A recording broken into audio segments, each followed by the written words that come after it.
Garrett Bell is associate counsel at First Liberty Institute. Texas has banned church members from a park. Let's find out why, because I've seen some pretty crazy things in the park. Hi, Garrett.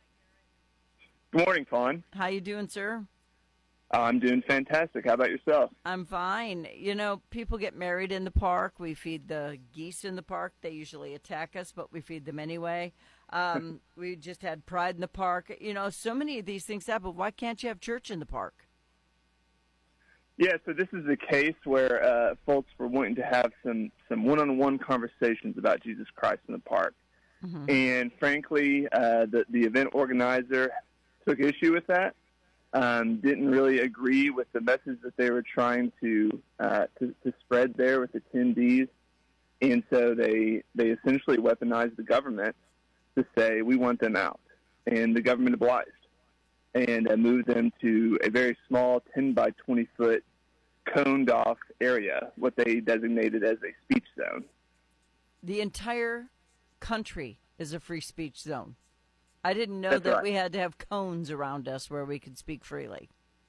Me either, but you know, this is something to be aware of, and I'm hoping that our work at First Liberty can combat issues like this. But free speech zones, you know, they've been the last several years. They've popped up on different university campuses.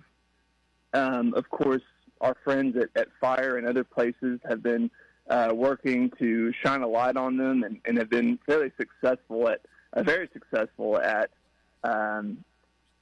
showing the universities that this is an unconstitutional policy, that people do not leave their free speech rights at the door of a campus or the door of a public park. Yeah, it was a public park. That's the part that bothers me. So why can't we live in a world where if you don't like something, you just go away from it? Just go over there. Yeah, you know, I think over time, I don't know if it's a human inclination or what, but it seems that we freely give up our rights more and more, and we expect the government to be our mom and dad sometimes. That's sad. And I think people have gotten used to that. Yeah. To say, oh, I don't like this speech, I don't like what you're saying, so Mom, Dad, why don't you go over there and you take care of it? And we want the government to censor speech on our behalf. So did they alert First Liberty saying they did this to us and we're mad about it, so please help? That's right. Ronnie came to us. He let us know about what happened. He said he's very concerned. He'd already spoken with the city of Waco. He and another pastor went and talked to the city manager, to city attorneys, and essentially said, hey, what's going on here?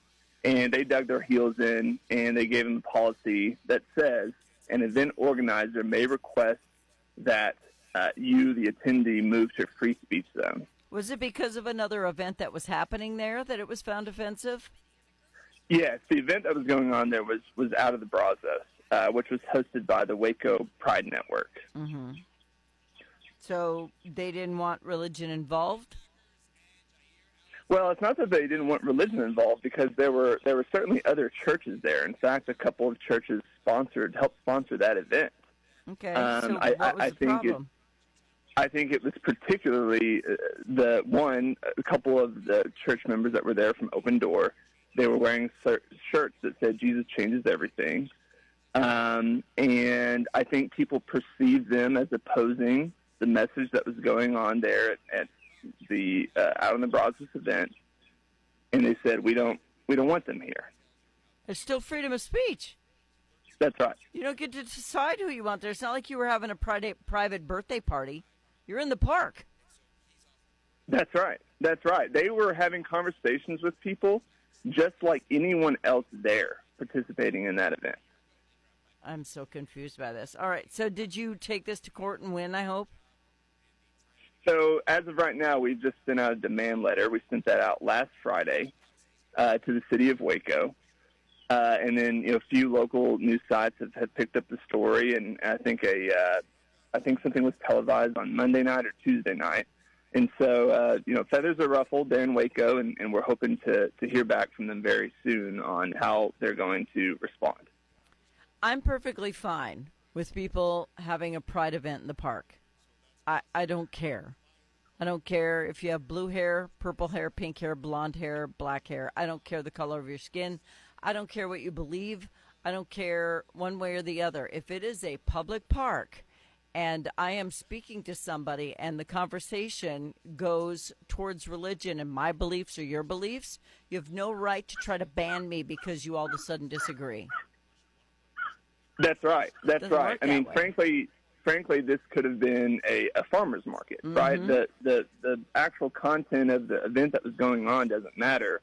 The core of the issue is, do you have a right to weaponize the government to silence speech that you don't like? And the answer is absolutely not. Hell no.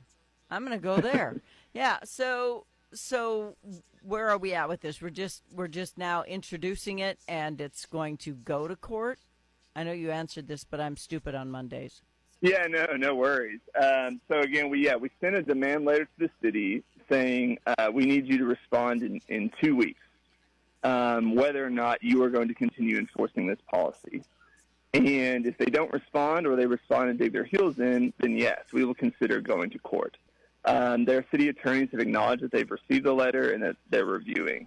Okay. So we're sitting and waiting and hoping that they come to their senses on this. So in other words, somebody may have just thrown a hissy fit, and this will go away rather quickly, but it better not happen again. That's right. Okay, good. Well, this Texas city tried to ban church members from public park over religious dialogue with event attendees. Now, I've been to the park and it wasn't even an event, and somebody has brought up something. I'm like, that's really not how it works. They said that somebody who was a very terrible person was in a better place now because they had passed away. And I said, you realize not everybody goes to heaven, right? You know, I mean, come on. There are rules, right?